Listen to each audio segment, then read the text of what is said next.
Orange pill. Orange pill. Orange pill.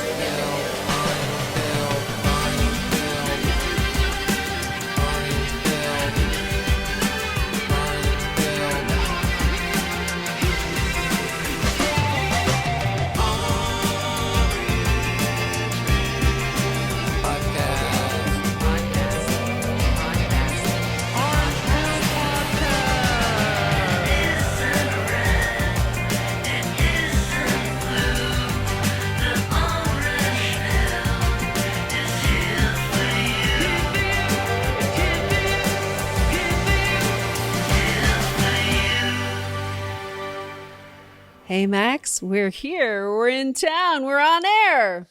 Really good. Really nice. I was thinking about the orange pill live, that we do, microdose. The microdose every Wednesday at about 2 p.m. Eastern time. Yeah, I'm thinking about staging a production of The Seventh Seal, Ingmar Bergman's classic film, with Plucky and the Pink Flamingo doing one of the famous scenes from that work coming up on microdose. Right. Well, the Seventh Seal is quite important to this episode because we are talking about the apocalypse. We are talking about the apocalypse of Satoshi, the apocalypse of Max and Stacy, the apocalypse of Orange Pill, the apocalypse of all OGs and Bitcoiners, plebs included. And that is, this question arose this week. I saw on Twitter, and it prompted this theme of this episode. And that is, why are Christians attracted to Bitcoin? I saw somebody ask this, and we're going to answer that. We're going to talk about that after this commercial break from our sponsor, thesunexchange.com/orange pill. Sun Exchange is the world's first peer-to-peer solar leasing platform. Earn Bitcoin solar power in communities in Africa and be part of the new world economy. Visit thesunexchange.com/orange pill and start monetizing sunshine today. Right. The Sun Exchange is monetizing sunshine. So it's a good theme for this episode. So we're talking about that. That question hit me on Twitter. And at the same time this week, we talked to Rick Ackerman, and Rick Ackerman wrote about a book called The Magic Mountain, written by Thomas Mann. And these are the similar themes we're going to touch on here. And that is the apocalypse, of course, in the book of Revelations. The number 7 is quite important. So we're going to look at Revelations. We're going to look at time. And for me, one thing I notice looking at Christianity, the Bible, and I studied that, by the way, at UCLA as the Bible as literature. And one thing you see is that how to get the eternal through the ephemeral, right? How to achieve immortality and eternal life from a temporal life.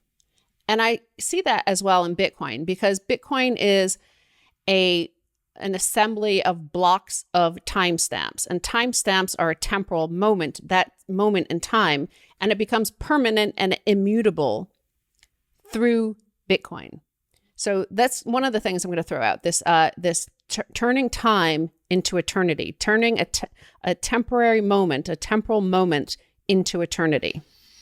Right. So it's like alchemy. The alchemists are trying to turn lead into gold, but the true alchemical goal should be turning the temporal into the eternal. It's more conceptual, and probably the medieval alchemists were not really prepared to think along those lines, although the head of the Catholic Church and their quest to find how many angels could dance on the head of a pin and these other type of questions were probably closer to where we are today with Bitcoin than the alchemists, who went down the path of empiricism and what we call the hard sciences, which could have gotten away actually from the cosmic truth. Now, again, returning to this notion of time and the ephemeral versus the eternal, is that God sent his son, made of flesh and bone, to help man achieve eternal truth. So I'm going to quote from John chapter 3, verse 16.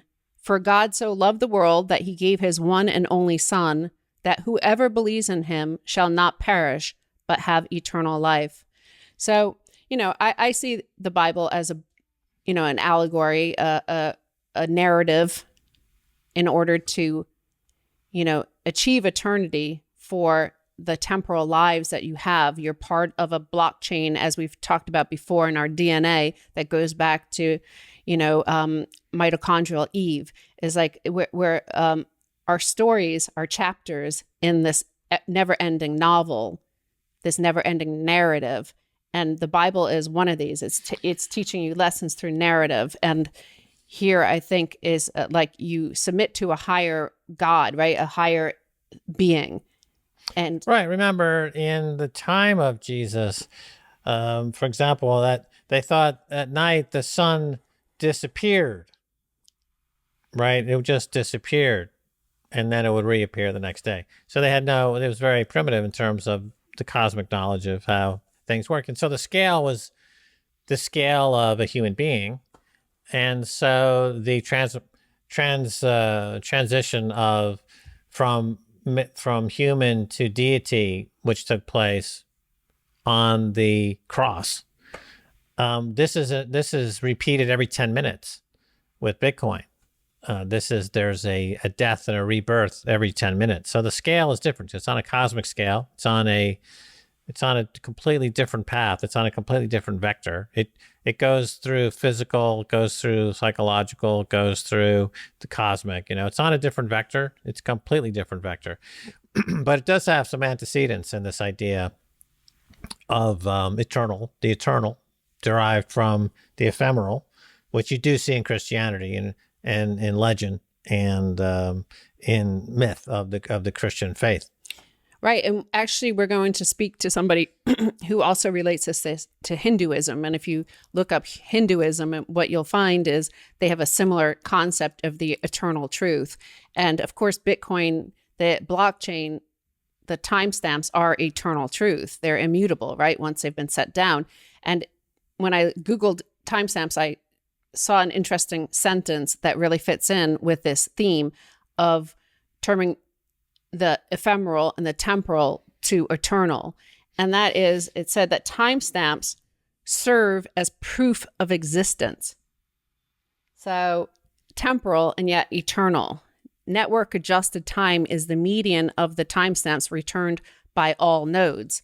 And of course, that is how Christianity spread and the story spread, right? Through, we're all nodes listening to the story and then repeating it in our own way in order to maintain the integrity, the truth of human existence. That's what you're telling these stories to yourself, to remind yourself what the truth is of who we are and where we were and how we came to be here.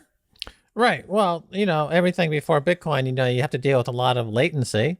I mean, even with Christianity, there's how many apostles? 12 in all? Mm-hmm. And everyone has their own version of events, right? So there's certain latency involved in terms of what actually happened and what thought was happened. And Bible's been through several iterations and translations, and pieces have been removed and stories have been added. And so, that's a latency, what we call in technology a latency issue, where database is not syncing, or you've got a latency issue in the database.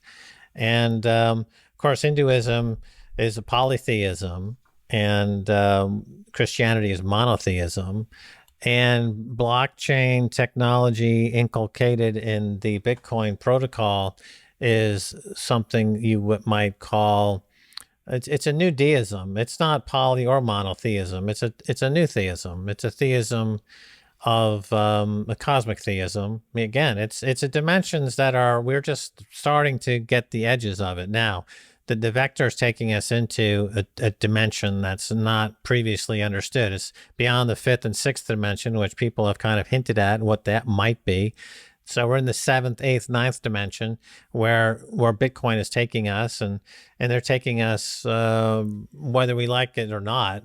So we do have some analog with religion and spirituality and the concept of deification and worship and spirituality and the presence of cosmic beings, whether it's the Holy Ghost or heaven or God on earth, etc. But these are all basically a warm up act, right? This is all just basically acts. This is the warm up act for the big bang of consciousness that Bitcoin is now cobbling together. Well, cobbling together, I'm going to talk about The Magic Mountain by Thomas Mann in a moment, because of course that's in 7 chapters, and the number 7 is in that often. And where does that number 7 come from? What is he inspired by? And that is the allegory and the book of Revelations, right? So that is also known as the Apocalypse of John. And of course, nowadays apocalypse means something very something we want to avoid.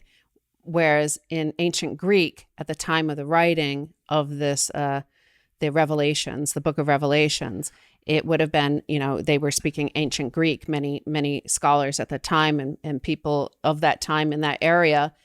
And the book of Revelations, the number 7 obviously means a lot there, but the Greek word means the unveiling or a revelation. And like once you see something, once you see the way that things are, once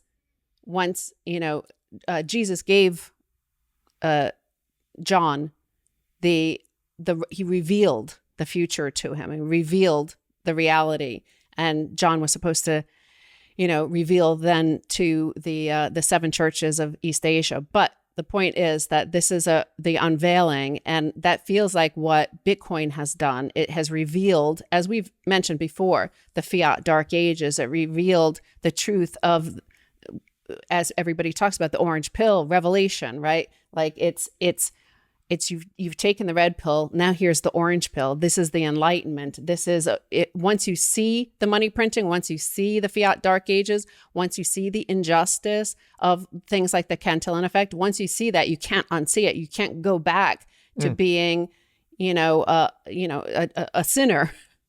Right. The Bitcoin Eucharist, right? Stacking sats takes you to a place that you cannot go back from. You can't go back from stacking sats once the apocalypse, once the revelation has permeated your conscious, subconscious, unconscious mind, you cannot go back. And just like the Bitcoin protocol is immutable and cannot be revised, nothing in the blockchain of the Bitcoin protocol can be revised. It's there as a permanent record. That means all revisionism is destroyed. And that means that certainty is with us. The thing about religion and Christianity is that it presents certain things as being certain. But for 2,000 years or so, people have been questioning the certainty of these things. And the matter of fact, it's engendered a lot of conflict. And people have gone to war in the name of the certainty that they believe as related to the Word of God as presented by the Jesus story. However, so clearly there's latency and there's a lack of communication and there's symbolic kind of, crufty. It's very crufty. It's crufty. It's crufty. Yes. Is that a biblical word or what? It's the code, the Da Vinci Code, the biblical code, the God's code is handed down to mankind through the Jesus story is not great code. It's not perfect code. It's crufty code. And but whereas the Bitcoin code is perfect code. It's perfect money, therefore you have perfect price discovery, therefore you have a perfect apocalypse, a perfect revelation, perfect reveal. And this is the transition, this is the Eucharist we're having now, the blood and body of Satoshi we're taking in when we stack sats, and we have a transmogrification, a transubstantiation, a transition from being in this place of darkness. The fiat dark ages are behind us, and the place of internal light of stacking sats is before us. And the difficulty adjustment, which is the one thing missing from Adam Back's hash cash, the most recent precursor to Bitcoin was the difficulty adjustment, and that gives us the future of uncertainty. So we have a certain past and an uncertain future, which is different than having an uncertain past and a certain future. A certain future is totalitarianism and dictatorship, where people are nobody, they're part of the collective. They all wear the same gray suit, they carry around the same little book, and they say the same silly things all day. That's very certain.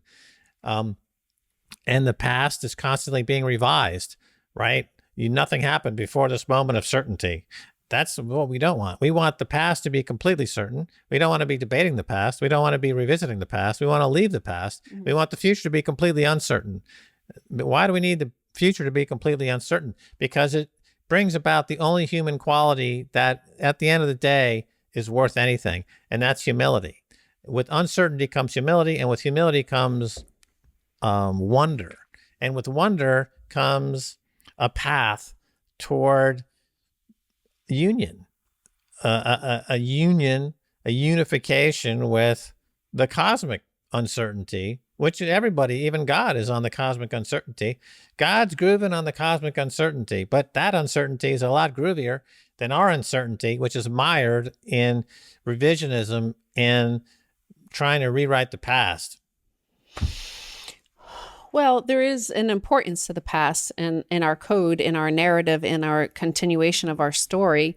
When we interviewed Nozomi Hayes, she talked about Satoshi Nakamoto in Japanese.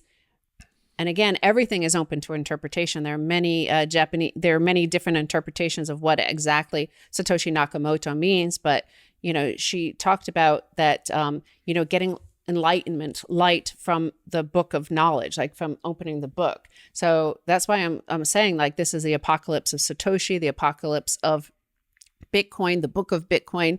There's like this revelation, an unveiling that has happened since Bitcoin was the Genesis block. Of course, that's an important. These are phrases that Satoshi could have been considering, as the fact that it does refer back to other ideas in not only cryptography at that time and the currencies they were coming up with, but the world around him and Enlightenment ideas and going back to biblical ideas and the constant narrative, the eternal narratives of all humans, of our journeys that we're on.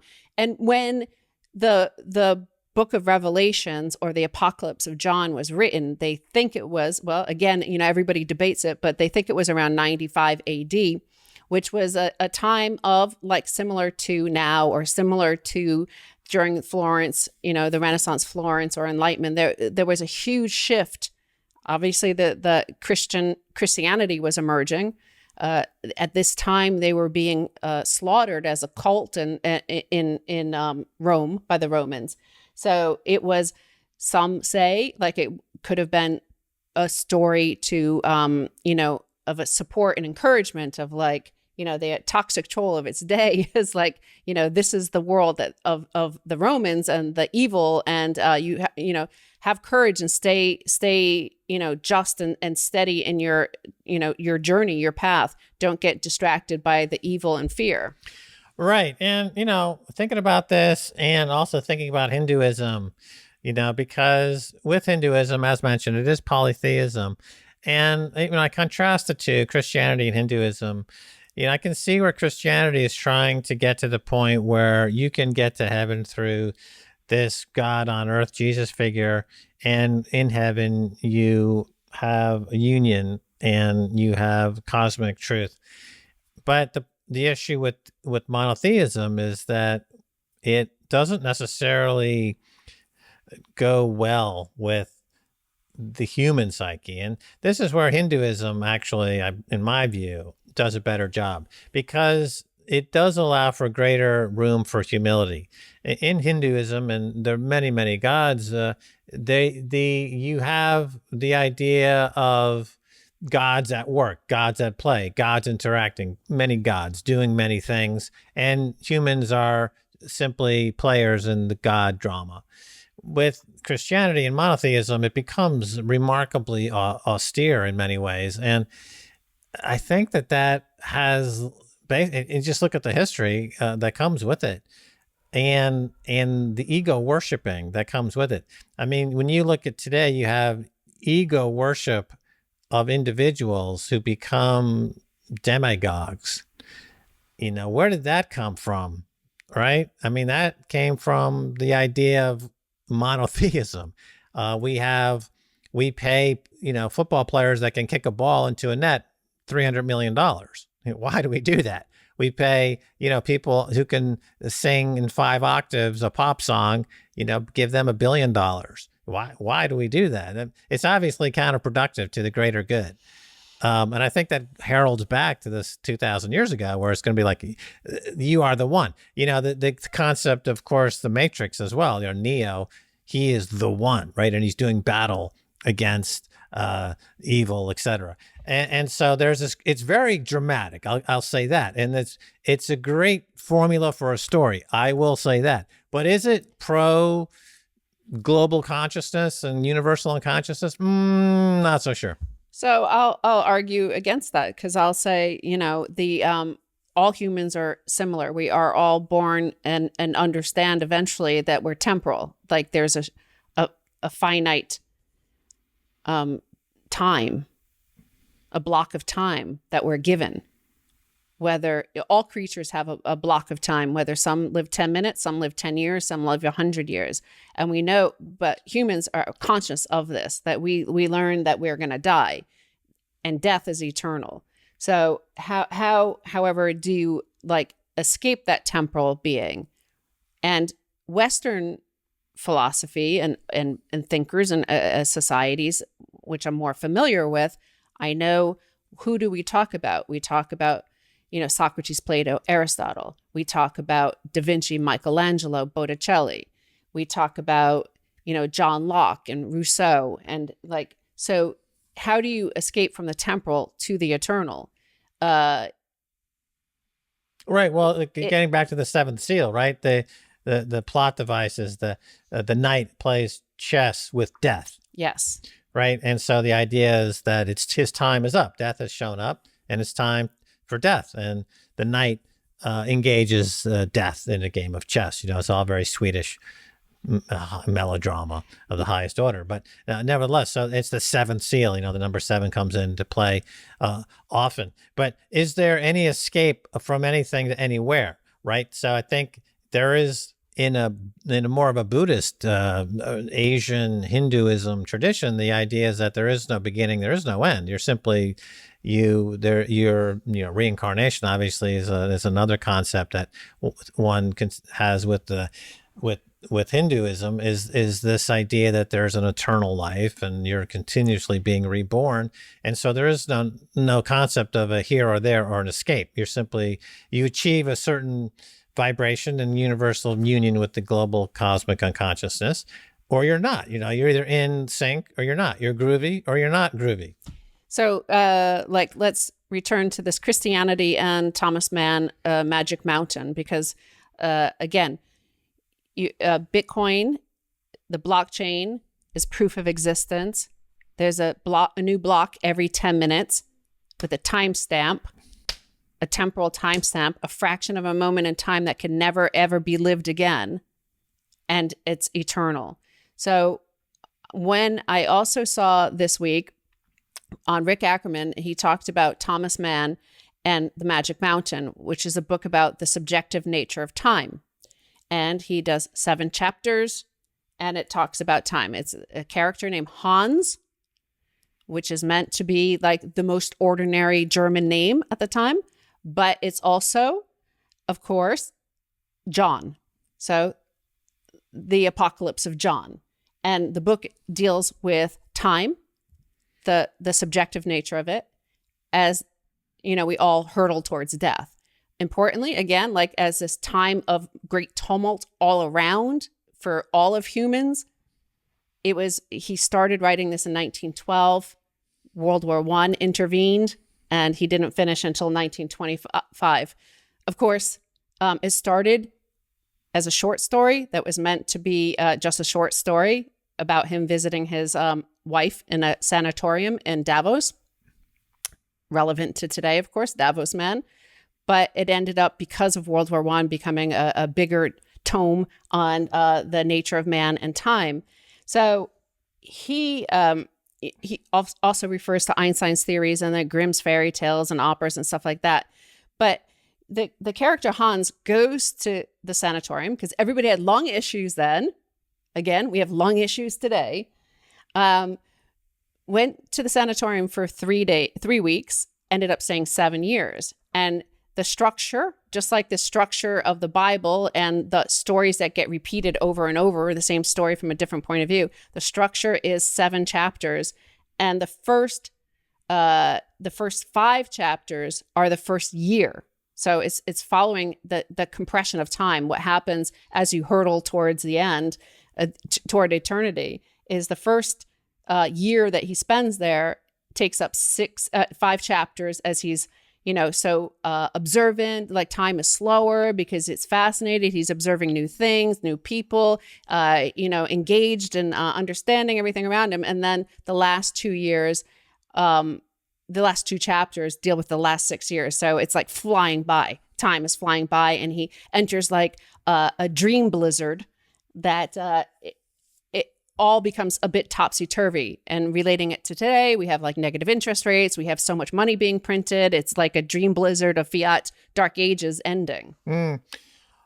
Right. Well, the thing is that the dream blizzard, as depicted in this book, is, I would say, in Bitcoin terms, you would say that the clock that is Bitcoin is adding a time stamp to what hitherto had no time element to it. The time didn't exist before Bitcoin, as we see in this book. It's a perception. It's a slippery slope. It could be a year. It could be 20 years. It could be 5 years. It could be a lifetime. This is a common theme in literature, the timelessness. And even, I'm just thinking Citizen Kane, right? At the end, the last shot of the film is his rosebud. It's his childhood memory he has of his sled. And like, what was this whole life even about? This is a common literary theme. But with the timestamp of Bitcoin, you're entering a new phase of a permanent record of the past that's inalterable, and a permanent unpredictability of the future. So it's like the Big Bang is happening every 10 minutes. So the Big Bang was the last time we had anything like a Bitcoin block, because before the Big Bang is completely unrevisable because it's completely unknown. 14 billion years ago, approximately. We don't know what happened before the Big Bang. And after the Big Bang, it's still being figured out what it's all about. So here you have every 10 minutes, you have a Big Bang on the cosmic clock. Everything before that block is completely now set in stone. It's set in code. It's inalterable, and it's reviewable. It's transparent. And everything going forward is a complete mystery. So we are separating time from mystery, and we're separating certainty from uncertainty. I guess you'd have to, bring in Heisenberg, and his uncertainty principle into all this as well. And I think that's an interesting angle too, as far as the physicists who also grapple with these mystical philosophical questions from their perspective. Well, you mentioned mysteries. And of course, I want to mention again that in the book of Revelations, what was revealed to John was the divine mysteries. So he was, again, you're looking into the future of what the outcome is for sinners or whatnot. But I want to also mention that the number 7, the seventh seal, the number 7 to Thomas Mann was referring to the number 7 in the book of Revelations. And the number 7 in those times of ancient Greek and early Roman, empire days, it was considered a perfect number. So, of course, perfect numbers are important to Bitcoin as well. So there is that's what I'm saying, is that there are certain stories, there are certain ways of looking at the world that are eternal to humans. We carry in us the stories of our ancestors, even if we don't remember them verbatim. thousands of years ago. And that Big Bang, I mean, okay, you also talked recently about Nick Szabo, and in his book where he talked about, early money. And the very first words were that we have found from ancient Babylonia or, somewhere else back then is like, it's about money and contracts and money owed. Is that the problem became that we bartered or whatever, people owed somebody something, but we forgot like after a few generations. So in a way that could be what the Big Bang is. Like the Big Bang is nothingness because we don't know that past, because we didn't carry the story with us. Like we didn't write it down. We didn't have the oral tradition. At this time there was a lot of oral tradition. People would repeat the stories over and over. Right. So linear progression is important to humans, and they feel very comfortable with the beginnings and endings, and they like thinking that going down a path will lead to a goal, and very goal oriented. And certainly that's a very Western concept. And it's a very, easy and comfortable idea for people to rally around. But in Eastern traditions, and I think in other traditions, the journey is the goal, right? The journey is the destination. There is no beginning, there is no end, there is no linearity. So then you have basically an amorphous state with no beginning or end and no division between anything. The Uma, just one, we're all one, we're all breathing together in one way. Okay. And so where does Bitcoin fit into this? And so Bitcoin it solves for time. And it does this by equating time with money in a way where we lose our attachment to both time and money. So people are attached to money and time in unhealthy ways. And if we can disassociate ourselves from both time and money in a pure way, as if by divine intervention, then we would shuffle off this mortal coil, as Shakespeare would say, and we would form a perfect union with our cosmic self, with our bad self, as James Brown might say. And so that's what Bitcoin does. It gets rid of both time and money. And where we're heading is a place where there is no time and nobody thinks about money. And the only place that comes close to that right now would be France. So again, returning to the Book of Revelations and the Magic Mountain, is that, okay, we're in a situation of a kind of dream blizzard at the moment where, we have Red Queen syndromes everywhere, for example, in our oil sector, our energy sector, energy, time, space, matter, the most important things fundamental to the nature of the universe. Money, the price of money, time value of money is negative. Like certain things just seem like running backwards or working and working and working to stay just flat, even just in the same space. And you have to expend more and more energy to stay just there. So we have that dream blizzard sort of state of being in the fiat dark ages, but the unveiling, the Book of Revelations, the Book of Bitcoin, is that it reveals that and allows you a path out of it towards a more stable, peaceful, hopeful love space. And I want to actually read you a quote from the last two chapters of Thomas Mann's The Magic Mountain, where he wrote, "Because of charity and love, man should never allow death to rule one's thoughts." Right, because there's no death, there's no birth. If you get rid of time and you get rid of linearity, linear thinking, you're free. It's like Michael Saylor was telling that blogger Laura Shin recently when asked about, well, are you ever going to sell your Bitcoin? His answer was no, because it's going up forever. It's going up forever, which is true. Because the Merkle tree of UXTOs is infinitely expanding. There's no end to it. And that's the cosmic truth, man.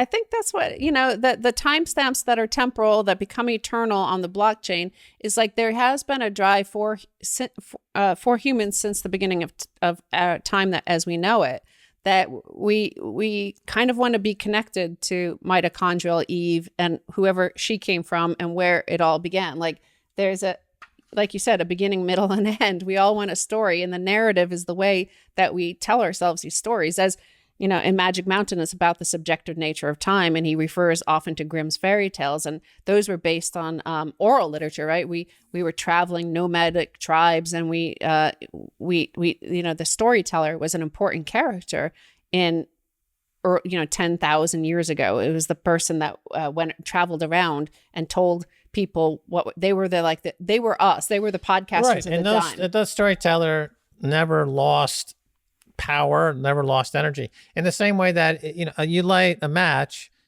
or you light a candle, that candle can light 1,000 candles without ever losing its power or energy to light more candles. It never diminishes. The fire never goes out. This is the Prometheus story of stealing fire from the gods. This is the Bitcoin story of stealing encryption from the Pentagon. When the cypherpunks stole encryption from the Pentagon, they unleashed what became Bitcoin, which is solves for time and money and gets rid of the Pentagon. The Pentagon will be gone. The nation state, gone. The central banks, gone.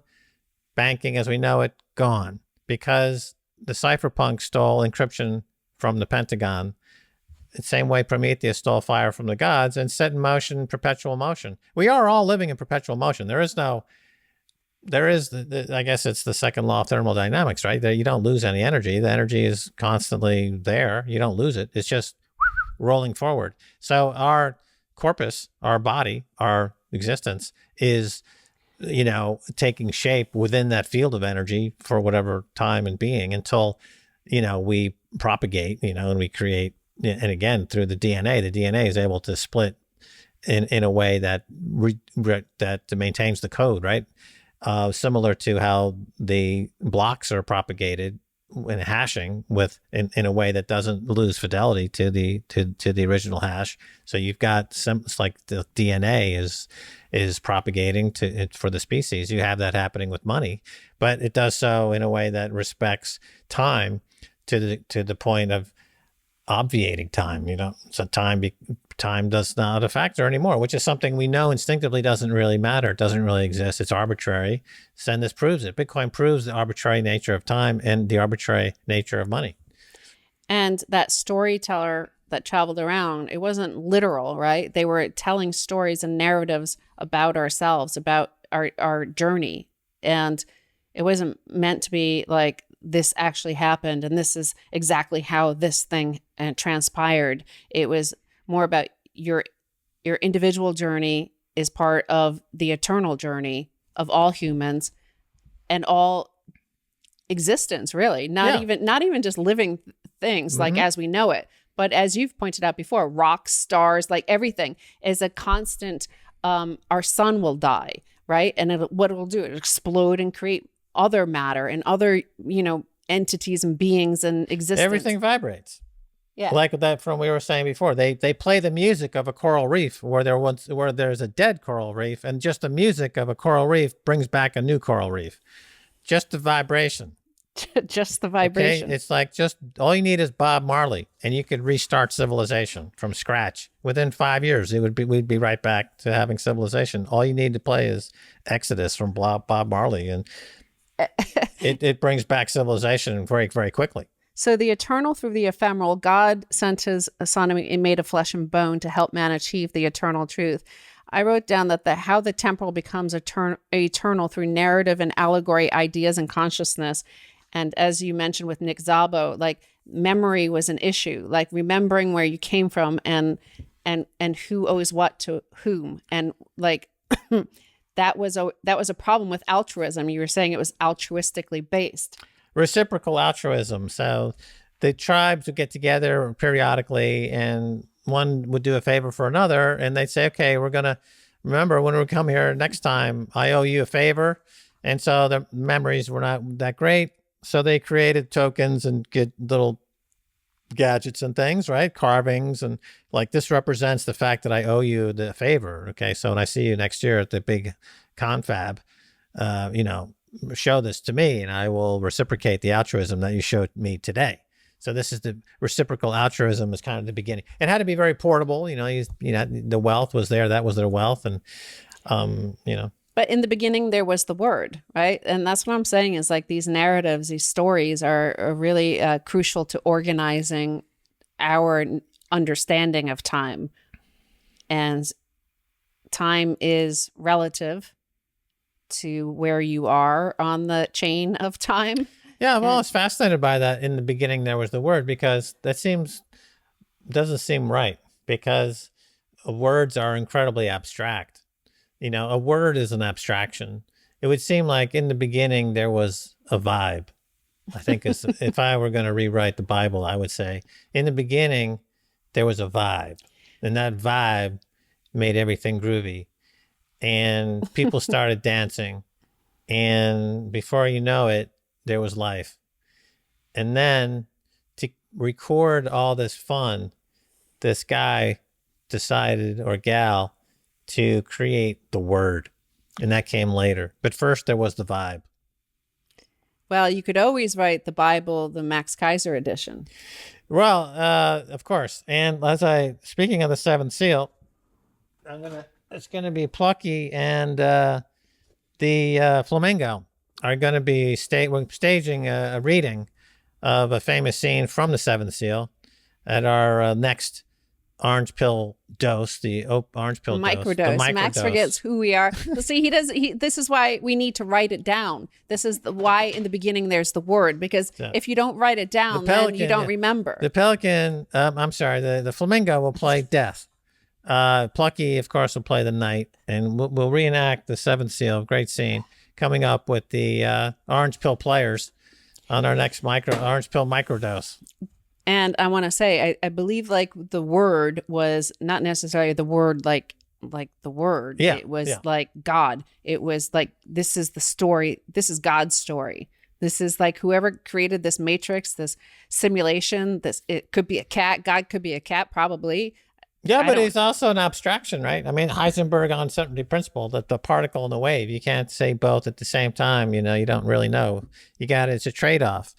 You can never know. You can never know, just like Dr. Faustus. Like, we're always tempted to know, like, where the hell did we come from, and why is this journey still so eternal? Like, why do we keep on coming back? Big bang, over and over. But on the quantum level, what physicists have discovered in its relation to the Bible and other spiritual works is pretty interesting. It's hinted at poetically in these spiritual works, and then physicists find in the cosmic quantum entanglements all kinds of subatomic tomfoolery that mimics conceptually what was hinted at by alchemists and spiritual leaders, and then Bitcoin comes around, and it creates a vector to enlightenment, a vector to union with the cosmic truth.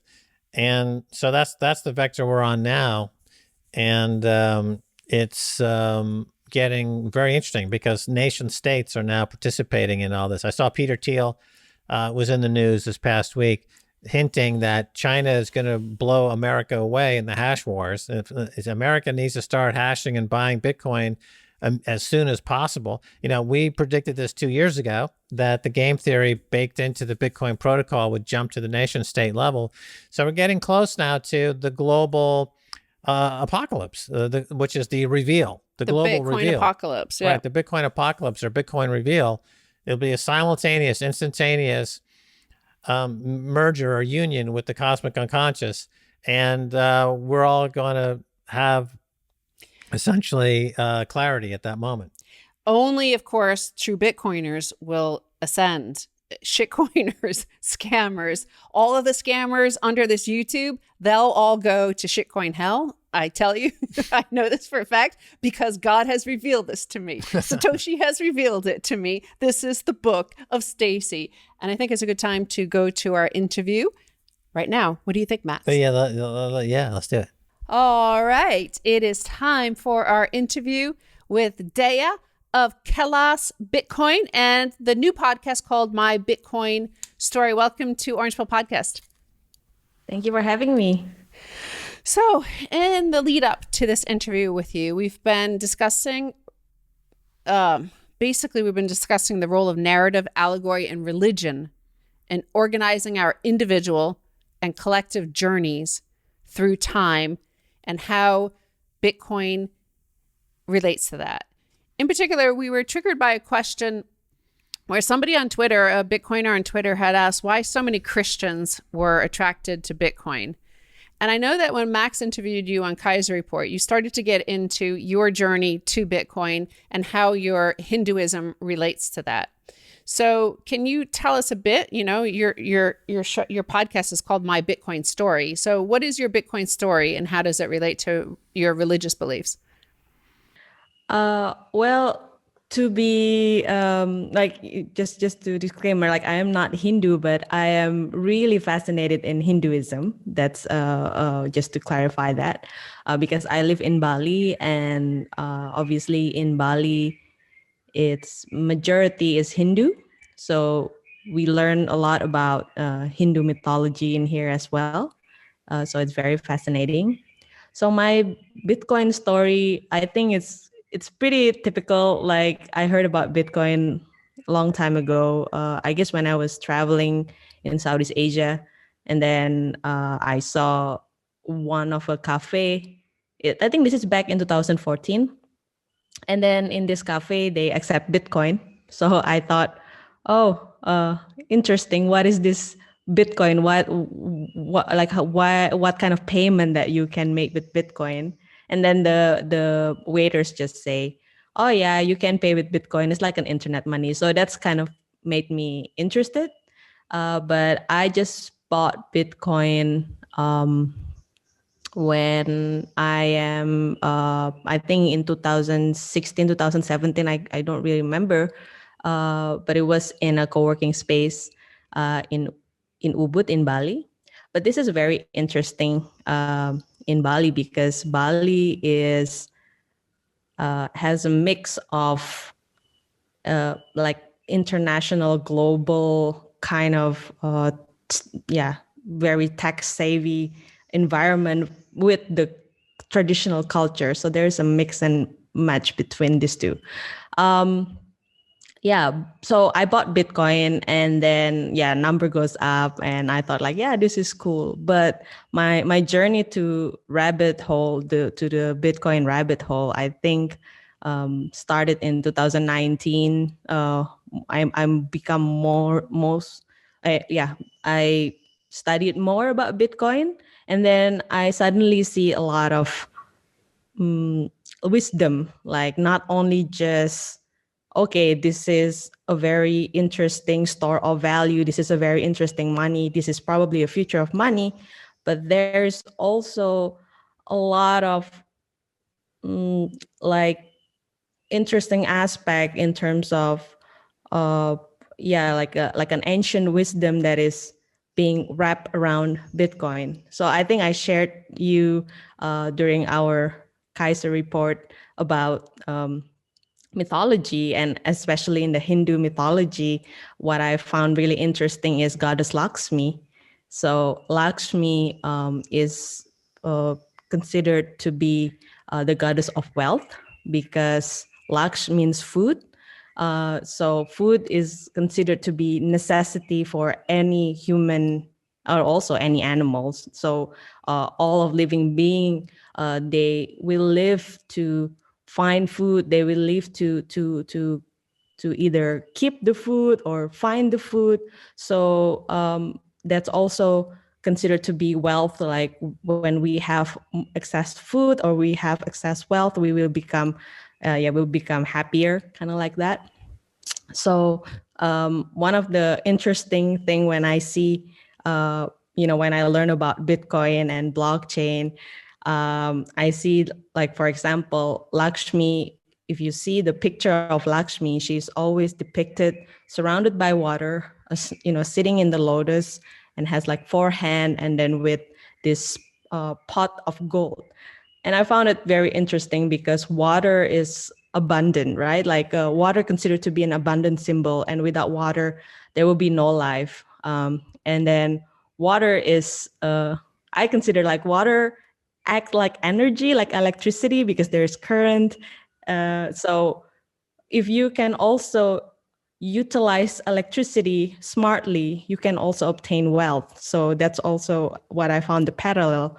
And then Lakshmi, if you see in the picture, she always depicted with 4 hands, and then each hand represent symbol. Like there is a hand called that symbolized dharma, or like a duty. There is also a hand that is symbolized artha, which is the wealth itself, and then kama, which is the desire, and then moksha, which is liberation. So each of the hand means that if you want to obtain wealth, there's like several characteristic of wealth. There's like desire, like human desire is natural. So I see it in blockchain, like the incentive of reward, it's actually a necessity to create more wealth. And then the duty is considered to be work. Like you cannot create wealth without work, right? And in the end, if you can obtain wealth, you will have freedom. You will liberate yourself from from the problems that you have in the life, I guess. And then there's also a very interesting story. For example, when Lakshmi is always depicted in different stories. Like for example, Lakshmi was the wife of god Indra, and Indra is considered to be as if like human, because human have this Indra in Hinduism, or in Bahasa Indonesia means senses. So your eyes, your sense of smell, etc. That's considered to be Indra, and then that's very human thing. So Lakshmi is Indra's wife, but Lakshmi likes to run away from Indra because Indra wants to take Lakshmi for himself. But Lakshmi, in the end, she chose Vishnu, which is considered to be like a more stronger god.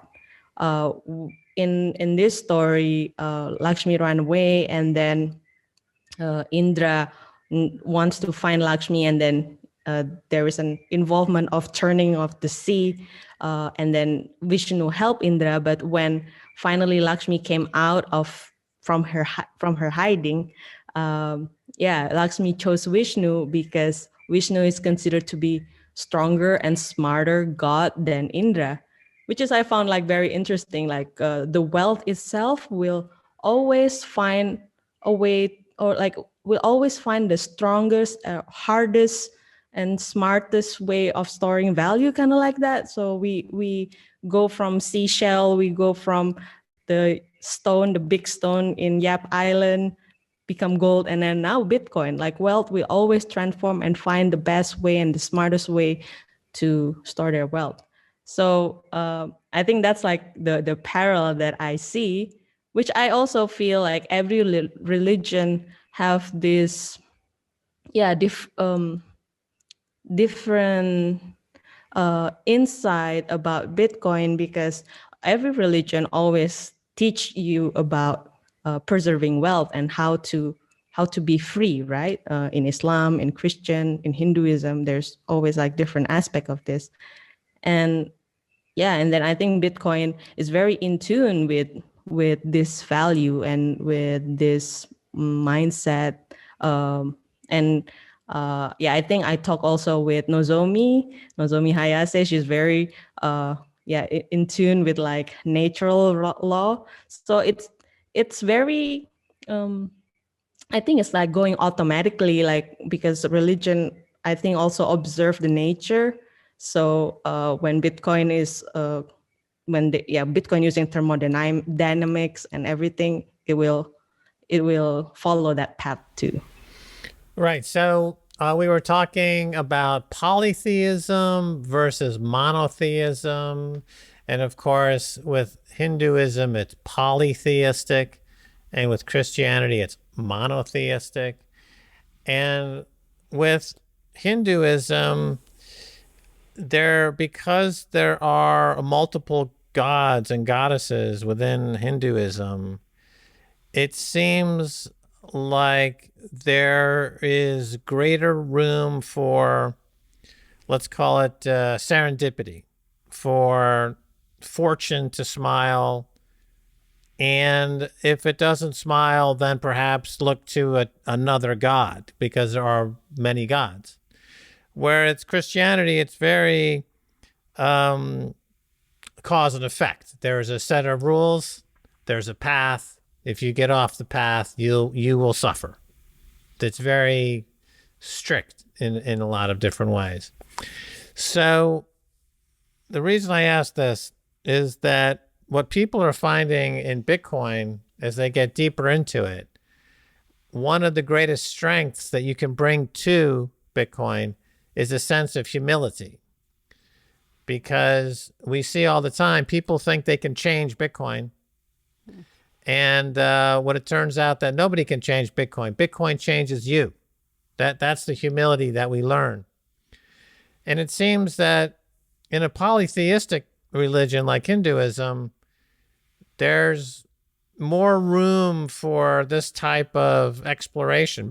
If you talk about the goddess Lakshmi, she's also associated with Maya, which is illusion, which I would say, is pure mysticism in a lot of ways. And with Bitcoin, there's so much we don't know about it yet. We know the mechanics of it. We know the mathematics of it. But we're not sure what happens when you introduce perfect money and perfect price discovery into the mix of humans. No religion has ever had this experience before, ever. They all predate Bitcoin. So in the polytheism of Hinduism, do you find that that studying Bitcoin, it has illuminated aspects of Hinduism that you had been studying and thinking about, but in fact, when you put it in context of Bitcoin, it actually sheds a different light on that thought, on that thinking? Is it both? Is it strengthening as you get stronger in Bitcoin? Are you also getting more interested in the religion of your location? And Hinduism, you are surrounded by Hinduism. You don't identify yourself as Hindu, but you live in a Hindu. You're surrounded by Hinduism. So are you? Is it a mutually strengthening dynamic that's going on there? Are you becoming what's happening to you? What's going on? Are you changing? How is Bitcoin changing you? Okay. Yeah, it's very interesting stories. And a question. I think like when I start, seeing the parallel of the stories and also what I found in reality, in, let's say, in Bitcoin, I found that like mythology is not just a random story, like, because sometimes all the event is not interconnected, and you wondering like why this thing happened and why this certain key, let's say, key symbol is important or key event is important. And then you start looking into the symbol and realize that, oh, okay, our ancestor is not, they're really smart, actually. They're really smart, and they want to find a way to pass on that information. So stories always stick in everyone's mind, because if you start writing a book, then you will following in one singular truth, right? Like, look into the book. But with stories, there's like different layers that you can start peeling, and then start understand the symbol, and then peeling the layer, and probably you have more realization, maybe first in the surface level, and then later you will understand it more, because like, let's say Hinduism itself is very agricultural religion. Yes, it's a polytheistic and has many gods and has many stories, but every stories, I think, like ancient religion always follow the chart of the stars and the moon, because it will help them for their harvesting time, kind of like that. But But what we're saying is that the definition of harvest can be interpreted in multiple ways. So there's the agricultural harvest, but there's also the intellectual harvest that comes with the passing of these stories. And with Bitcoin, you've got the Coinbase harvest of the coins that are coming, the coin emission schedule every 10 minutes. There's a harvesting of these coins. And the stories are written in code, but they're based on something that fulfills a primal need that goes back to the very, very beginning. yeah, I think the needs of human is to balance between, like I said, like if we go back to the stories of Lakshmi, Lux coming from food. Like, I think human struggle is always balancing between fulfilling their hunger and outgrow their hunger to do something even better. And I think this part also with Bitcoin, that resulting the humility that you said earlier, right? When we try to, we want to get as much as Bitcoin, as much as wealth, and possibly having this ego, like, oh yeah, we want to be richer than someone else. But in that journey, we also outgrows our hunger for money, that we see that, oh, Bitcoin is a tool to liberate people, to make not only just me become rich, but everyone can be rich and then lives freely. I think that's what I found very interesting. Right. You mentioned stories, you mentioned mythology, and I'll tell you something I said before leading into this in terms of connecting religion to Bitcoin, because, all of the religions are stories, they're narratives, they're allegories. They tell us how to be good, how to be human, and they connect us to our past. It turns the ephemeral and the temporal to the eternal. And I think all humans want that. They want to be eternal. And these stories these stories connect us all the way back to ancient Sumeria or Babylonia and beyond, all humans. I had said that the temporal becomes eternal through narrative and allegory, ideas and consciousness, through the stories we tell each other. So I think, as you were saying, like Hinduism, just as with Christianity and Islam and Buddhism and all, there's a sort of sense of seeking an eternal truth. And the way Bitcoin connects to that is that the timestamp is a temporal moment, which is immediately converted to the eternal of the blockchain, which is immutable. So it seems like we humans have this common sort of sense of striving towards the eternal, like through all of our actions, and that Bitcoin is just a reflection of who we are as humans since we began recording our experience to remember it so that we don't forget. What do you think of that? When you tell me like that, I got chills, actually. I think that's really cool. I got chills. But yes, I got chills, exactly. I totally agree. Because if we look into mythology and stories, yes, probably it's not like timestamp as blockchain, as the every block in the blockchain, but story itself, like when human passing stories, it always in a medium of time, right? Like you tell to your children tell to your their children and their children. So there is a passing on based on each of the generation. And the story itself also doesn't really, you don't really need to know when does it happen, but you just need to know that it happened, right? And it doesn't also, what I found very fascinating in Bitcoin is because the fact that we don't know who is Satoshi Nakamoto, and it doesn't really matter because the idea is eternal, and you cannot kill the idea. Just like in V for Vendetta, like you have this idea that there is money that can store value and also be transmitted through story. Yeah, I mean the in the end, like the keyword, the private keys are words that you can also passing on as an information.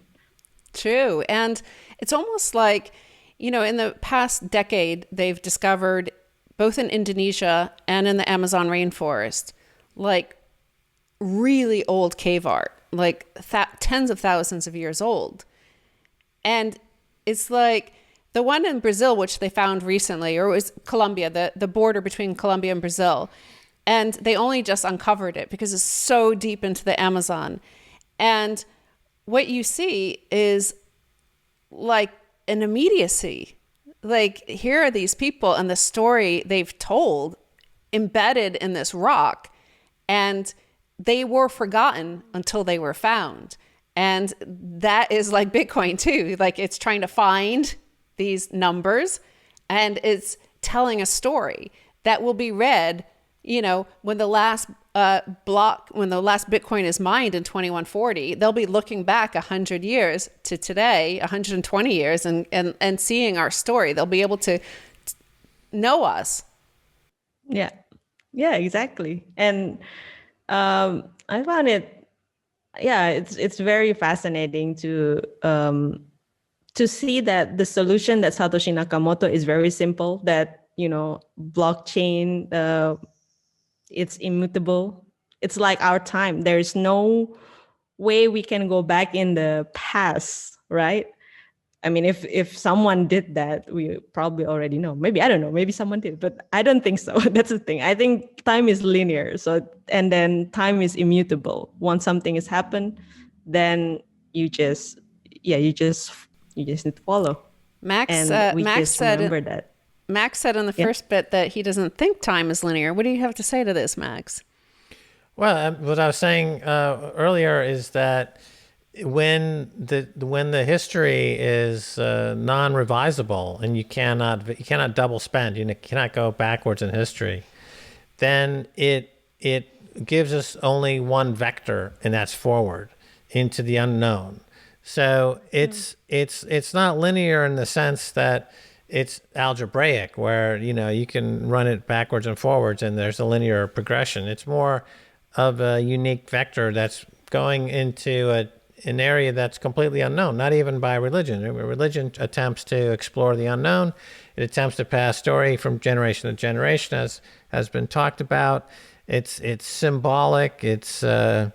But we have not yet entered into this Bitcoin-enabled voyage, which is into a place where the linearity of time disappears. And as was said, when you have this perfect money and the money that you're accumulating through Bitcoin, the number go up technology, you get to a point where you're thinking more about everyone else getting rich than you are getting rich. So that takes you out of yourself.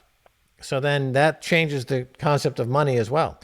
It's not something to aggregate in an individual basis, but to come up with the total wealth aggrandizement. And then what happens? What happens when everybody is effectively not thinking about money really anymore, because it's become the ability to travel in and out of each other's consciousnesses without any friction, and we have no there's no friction essentially in between our global consciousness. So therefore, the idea of money becomes something from the past. It becomes a legacy. It becomes something that we just don't think about in those terms anymore. And that's where the ecstasy that some religions talk about and point to and describe seems like a possibility with Bitcoin. Whereas, so for the first time, I'm not sure in Hinduism, is there, I mean, in Christianity, there's heaven, right? There's heaven, and that's what it is. Does this exist in Hinduism? Well, they say it's just you're gonna go to moksha, which is it's almost probably like a state of liberation, and you are going out of this world. Let's say the current world that full of pain, kind of like that. So you experience a phase shift, a transition, a liberation. We talked about the true meaning of apocalypse is to be revealing, to reveal. Yeah. So you know the ultimate truth is revealed, and so it's so again, heaven is more like a linear concept. Like if you do good, you end up in heaven. It's a place at the other end of this life. It's right, but that linearity seems like it's going to get disintermediated by Bitcoin, which is about instantaneous global liberation and universally, that we just gravitate up to a different state of existence, and even that idea of heaven goes away because heaven. So I want about the Go-Go's. Heaven is a place on earth. I want to intervene right there because you also brought up Nozomi, and Nozomi Hayes on this program did mention that like with Western religions, they try so hard to stop you, like with ideas like Satan and hell and you know, bad times, right? But that's part of your nature. That's your human nature. You have fear, you have panic, you have greed, you have selfishness, you have all that stuff. So two things. We always organize, right? As communities, as families, as societies. And the organizing principle is always corrupted by humans because we're greedy, we're selfish, we're you know, jealous, we're envious, we're all of that stuff.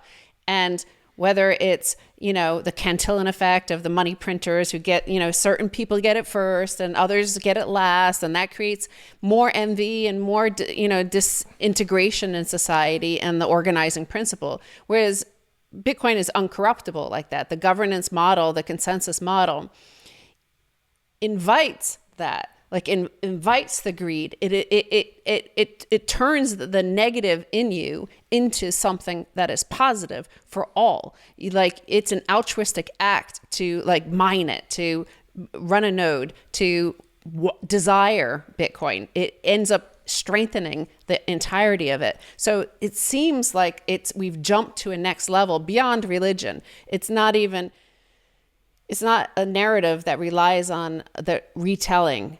It's just, it's there. Mm-hmm. Yeah, I mean, like let's say in Bali Hinduism, they always, they don't see like good and bad, like as if in Islam or in Christian, like this thing you go to hell and then this thing you go to heaven if you do this. It's just part of human nature. And there is like a moment where if you're really angry, you have to let it out. You know, it's a matter of expressing, because it is part of human. Greed is part of human. Envy is part of human. And then if you can express it and then channel it, then you can do something good from it. Right. Let me jump in there for a second. So, like we were saying in the first half, in the Christian religion framework, it is somewhat dogmatic in that it's cause and effect, and if you do this, you go to hell. And this is not seemingly commensurate with what's going on in Bitcoin, where you're achieving a permanent state of elevated consciousness, where the past is completely known and transparent, but the future is unpredictable. With Christianity, they're saying that the future is predictable. that if you do X, you go to hell. So it's very dogmatic. It's saying we know what the future is. If you do this, you go to hell. Whereas with Bitcoin, we know what the past is, but we don't know what the future is. We don't know where the difficulty adjustment's going. And my feeling is that with Hinduism, as you're describing it, it's similar in that the future is mysterious, and there's a multiplicity of gods who may be interacting in different ways. So again, it comes back to humility, which is seemingly necessary to grok Bitcoin and to have a spiritual experience in something like Hinduism, where in a monotheistic tradition like Christianity, sometimes you find a complete absence of humility, which, like I've said earlier, it doesn't swing with Bitcoin, in my view. Yeah, but I have a different opinion in terms of hell and heaven, because I think I personally believe that hell and heaven is happening right now. And, hell is just a place where you will suffer. And then heaven is the place where you will find joy. And I think in Islam or in Christian, like, let's say, do not kill, right? Like, that's probably the most common law, I guess, in every religion. And if you do that, you probably going to go to hell because you will suffer from, the act of killing someone else, or like the other type of act. Because, I think even in Buddhism, it's the they like suffering is inevitable, and then it's part of human life, but you just need to minimize that suffering, and then need to also understand the things that will cause suffering for you. So I think that's my right, view. But you're saying heaven and hell are coexisting, and they're happening all around us all the time. So again, you're removing the linearity of it. You're not saying cause and effect. Whereas in, let's say, in the Christian tradition, it's more of a linear cause and effect, that there's a place called hell. It's full of fire-breathing devils. And if you do X, you go, that's where you go, right? And so it's very linear. And you go and you're there for eternity. Again, how do we know the future? In Bitcoin, we don't know the future. It's unknown. We know the past. It's completely known. But we don't know the future. So in with that mystery comes humility, which seems like the gateway to having a richer understanding of Bitcoin. Because, nobody, I think it was Jameson Lopp who said the first lesson about Bitcoin is that nobody knows anything about Bitcoin. Yeah. Totally. Yeah, I agree. I agree with the, maybe it's just a different view of the linear timeline that I was mentioning before. Maybe what I meant linear is that we can't go back to the past, kind of like that. Like, it's just going to go that way, but that way is unknown. As I agree with you, it's unknown. Of course. But of course, Bitcoin is a distributed network, peer-to-peer network. And the monotheist religions are, there's a father sort of figure, and the Pope in Catholicism is infallible. God's a person on earth, and things like that. There's a strict authority. There's authority at the top. Whereas there's no authority in Bitcoin, right? It's totally distributed. In terms of Hinduism, it seems like that notion of karma, and there are many gods that you could appeal to, or goddesses, mostly goddesses, I would assume. Goddesses and, myths that you can appeal to and seek comfort in. So what do you think about that? And also in terms of the consensus algorithm, the fact that you all have to come to an agreement. All parties have to come to an agreement. And that itself is also an incentive structure. The incentive structures built into Bitcoin that create hope, altruism, love, positive things out of a huge assortment of individuals all on their own journey. And yet we all end up on the same journey. We're on the same timeline, the same story. I think also, like, with religion, you need to also see the context of where that religion is born, like where that religion is thriving from. Like I think, like let's say Islam come from like tribal Arabs, right? Tribal Arabs world, and the reality in Islam is very harsh. So then you need like a strong leader to lead your tribe and then survive. So they personified that leadership into their religion. And I think like in Hinduism, it's a bit different because Hinduism born in India, and India is very diverse culture, diverse people. So that's why there's a lot of gods and goddesses. But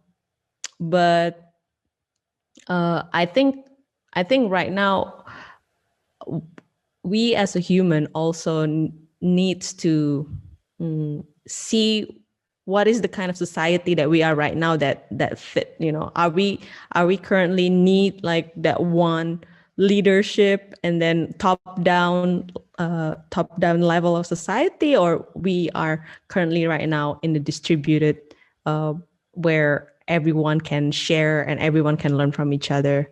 Also, for example, like I remember there is a story in Islam where one of this disciple of Muhammad was asking Muhammad because the price of, I think the price of the camel was rising, or like some prices was rising, and then the disciple asked Muhammad like, hey, can you make the price to be steady as it is? And then Muhammad said, well, no, it's if God wants like that, then you have to, you have to follow. So yeah, I mean, I'm just coming back like to top down situation, and sometimes even then you cannot control things that's supposed to be free, like market. Right, right. It all comes down to money. It's always in the beginning is the word, the contract, the money, the debt owed. And I want to ask you, of course, because you're in Bali, and we often talk about micro penises in our Telegram group. But in Bali, of course, they do worship the penis. It's quite remarkable. From the photos I've seen, Max has been there. What is that about? Well, I don't know what was the history of the penises everywhere in Bali, but but it's so funny. Like in Bali, you watch King Kong movie probably, and then you see like this big King Kong, and then it has no penis. But in Bali, if you see like statue, they even like painted the penis as well. Right. So in the United States, they have the Ken doll. Ken is a friend of Barbie, Yeah. but he has no genitalia. Yeah. But in Bali, like I've been in Bali, and you walk down the main street, and in every shop you have penises, phallus, and and it's just everywhere, and it is worshipped. Is it worshipped? Is the penis worshipped in? It's not worship, but it's somehow like to show a fertility. For them, like penis is a symbol of fertility, and then Shiva also, like you see whenever you go to like a Shiva temple, there's always a lingam in there, and then like people pour milk on top of it. So it's Right. So it is completely. So that's the people. I'm guessing it's not. People don't get embarrassed by this. It's just completely normal, right? No, even in Bali, like people are still bathing in the river, and then you see men and women bathing in the river naked, and even like back in the day, I mean, I don't know when did you came to Bali, Max, but the year 1999. 1999. Did you see a lot of topless women with the sarong? Just like no top, but like only sarong. Yeah, that's like in the past. That's how people walk. Like people are not very embarrassed with their body. They see everyone have it. So penis, everyone have that, and for some reason tourists giggle. So I think they also sell it. Okay. It's all about the tourist Right, dollar. Always so about money. That's what I'm saying. Everyone goes home asking the same question, like, wow, I love Bali. What's with all the penises? But it's, like we had that experience in Morocco, where Morocco is unique really in the world because you go there and goats hang out in trees. Have you ever seen the photos? They have goats that climb trees, and they're standing on tree branches. If you Google goats and trees, Morocco, your mind is blown about what's going on here. So it's just completely accepted locally. People just accept it. They don't try to get the goats. Get out of that tree, Right, goat. they don't tell the goat to get out of the tree. The tourists love it. And so they'll probably work for the tourist board. These are goats that are working for the tourism board in Morocco. I almost drove off a cliff because the very first time in Morocco that we saw these goats in the tree, like you're told about these goats in the tree, but until you see it, you don't believe it. Like they're way up on like little tiny branches up above a cliff hanging over a mountain, and you're like, oh my god, there's like not like one or two goats, there's like 30, 40, 50 goats in this tree. And I almost just drove straight off the side of the cliff going, what is this? Yeah, you can't believe it when you see it. Like, what is, you see it from a distance, and then you're like, it kind of looks like goats, but of course that's impossible. And then you get up closer and you're like, holy shit, those are goats in the tree. Like, how did they get there? And you never, anyway, so it's, Bali though is very, very beautiful, of course. I love the music. They have those steel, metal, Gamelan. The finger symbols. I have my own finger symbols, which remind me of Bali. The Hinduism is, if it's based on India. It's like the xylophones. They have those xylophones, that don't bum bum bum. They play this. Yeah, that's called gamelan. The what? Gamelan. The gamelan? Yeah, gamelan. That's what it's called. Here's my finger symbol. Max is ready to come to Bali, and our very Telegram but group. it's very, the spiritualism there and the Hinduism there is very rich and full, and you feel it. You just feel it. It's everywhere. It's very, that spiritual vibration in Bali is very, very, very, it's just everywhere, and it's so beautiful and everything. And there, it's a magnificent location. How long have you been living there? And we only have about 30 seconds, so. Oh, okay. I live here for 7 years right now. 7 years, okay. And you enjoy it there? I love it here. You love Bali? Like you Well, said, the we will culture is join you really- in Bali soon, and we have to do a special episode of Orange Pill Podcast there, and we'll exercise the micro penises from the Telegram group by worshing the Balian. Well, they're all Balinese. welcome in Bali, the micro and the macro. It's all welcome. It's all good.